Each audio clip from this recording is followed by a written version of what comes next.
femmes de l'Union progressiste Le Renouveau de la 9e circonscription électorale célèbrent en différé la Journée internationale des droits des femmes, une célébration sous le signe de l'action des femmes en politique. En témoigne le déplacement de ces femmes militantes venues des communes de Dassazoumé, Savalou et Banté. La Journée internationale des droits de la femme n'est pas simplement une commémoration, elle est un moment de réflexion, un moment d'évaluation, mais surtout un moment d'engagement renouvelé.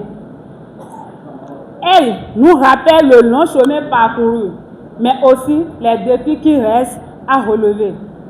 Cette année, nous avons choisi de placer une rencontre sous le thème « Droits politiques de toutes les femmes, engagement et responsabilité face aux enjeux des élections présidentielles du 12 avril 2026. » Conscientes de leur rôle et des opportunités qui s'offrent à elles dans la campagne électorale, les femmes de l'UPR s'engagent pleinement pour la victoire de leur candidat le 12 avril prochain. Nous avons une responsabilité et la responsabilité pour nous aujourd'hui, c'est de nous engager, de montrer notre présence lors du scrutin. Aller massivement au vote, mobiliser les hommes et les femmes autour de nous pour une victoire large et écrasante pour notre duo. Pour qu'un regard bienveillant soit tourné vers la femme béninoise quant aux différentes réformes du président Talon qui permettent aujourd'hui à la femme socialement, politiquement, de s'affirmer et même à la jeune fille d'être en sécurité pour le renforcement de ces actions. Nous avons dit à nos femmes de l'Union progressiste Le Renouveau qui sont dans la 9e circonscription électorale que leur responsabilité est tout engagée. Le ministre honoraire Désiré Adadja a salué la contribution des femmes au renforcement de l'UPR dans la 9e circonscription électorale. Il a insisté sur l'importance de la présence des femmes dans les hautes instances de décision du Bénin. Pour y arriver, les femmes doivent s'appliquer. Lorsqu'on regarde les résultats des élections, on voit qu'il y a eu effectivement un certain nombre de femmes au Parlement, un certain nombre de femmes maires. Mais j'ai voulu souligner qu'on n'était qu'à mi-chemin, que ce n'était pas suffisant, parce que 27 femmes à l'Assemblée nationale, ça fait que 25%. Sur les 109, ça fait que 25% à peu près. Pour refléter la place des femmes, le poids des femmes dans la société, ça veut dire qu'il faudrait encore doubler ce nombre. La première démarche, le premier pas de l'implication des femmes, c'est déjà le vote.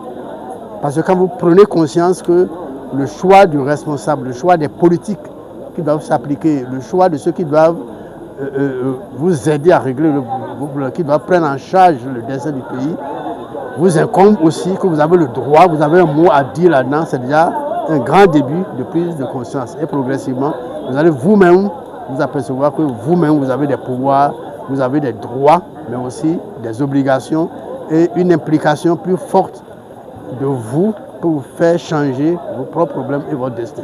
Cadres et élus de la 9e circonscription électorale ont soutenu l'événement, soulignant que l'implication féminine est le levier capital pour le succès futur du duo candidat. Que ce soit Banté, Dassa, Savalou, les femmes invitées sont véritablement représentées.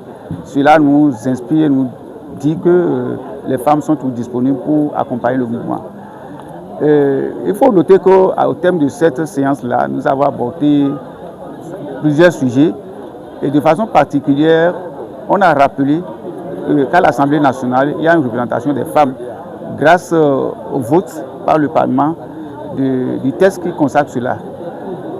Mais au-delà de ça, nous constatons, notamment par rapport au parti UPR, qu'il n'y a pas de femmes conseillères. Il n'y a pas de femmes conseillères. Cela reste un défi. Et nous avons attiré l'attention dessus et demandé que les femmes s'engagent autrement, qu'elles seront disponibles autrement et que le parti même s'organise pour que désormais on ait effectivement des femmes conseillères. Cela est nécessaire parce qu'on connaît le rôle que la femme joue dans la société. Et si la femme arrive à intégrer les centres de décision, je crois que c'est bien pour la communauté. On a réfléchi sur la condition des femmes, des conseils ont été donnés, des engagements ont été pris. Engagements pris à la fois pour la condition des femmes et également pour les élections prochaines. Notre candidat, c'est le candidat Romuald Wadani, C'est ça notre candidat. Et c'est ça le candidat, le duo des femmes de l'Union progressiste Le Renouveau. C'est ça le duo candidat des femmes de la 9e circonscription électorale. Et c'est ça le candidat pour lequel elles vont voter. Et c'est pour ce candidat-là qu'elles ont pris l'engagement devant nous ici, en public et solennellement. Celui qui vient, c'est quelqu'un, c'est la vraie continuité, quelqu'un qui connaît le terrain et qui maîtrise les choses. Et donc nos femmes, elles comprennent ça, elles comprennent très bien. Et avec les nouvelles réformes qu'il a projetées, annoncées, bon, ça fait l'unanimité. Vous-même, vous avez senti tout à l'heure. Nos mamans, nos enfants qui vont aller désormais à l'hôpital, il y a sans souci. C'est vrai, même si on n'a pas l'argent, ce n'est pas gratuit. Mais on a quand même la tête froide qu'on est soigné. Ça, c'est de nouvelles réformes salutaires et qui a vraiment créé l'adhésion de toutes les femmes. De toute façon, nous, on est là, nous les accompagnons. Aujourd'hui, nous ne pouvons pas faire sans les femmes. Et les femmes aussi sans nous. Donc c'est pour ça qu'on parle de duo.